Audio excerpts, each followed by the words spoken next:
Absolutely sir, Vineet जी, उसमें दो तरीके हैं आप रिपोर्ट कर सकते हैं।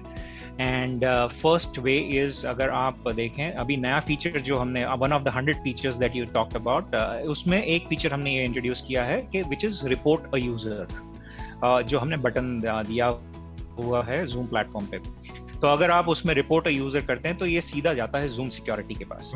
सो Zoom security will go through the details, अगर really if it is inappropriate और if it is really something wrong which has happened, we will disable the Zoom ID immediately. That's point number one. Or if the information is required, we can come back to you or whatever. दूसरी चीज ये है कि email address दिया हुआ है जहाँ पे आप trust@zoom.us और security@zoom.us यहाँ पे ईमेल कर सकते हैं, and you can report whatever behavior you want to. So these are a couple of options which are internal to or directly with Zoom. The final and a strict option would be that you report the matter to the cyber police, and which is a lawful thing to do if you feel that you are really in danger, या आपको लगता है कि आपके साथ बिल्कुल गलत हरकत हुई है, तो please we would welcome you to report this to the cyber police.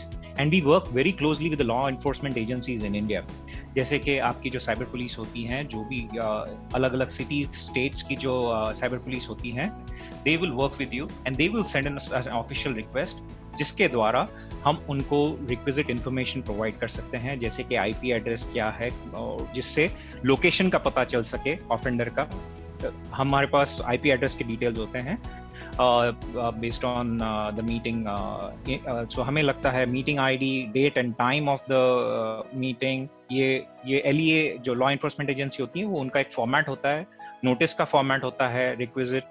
वो अगर नोटिस भेजते हैं, then we can under that we can provide them with the relevant information and they can take an appropriate action against the offender.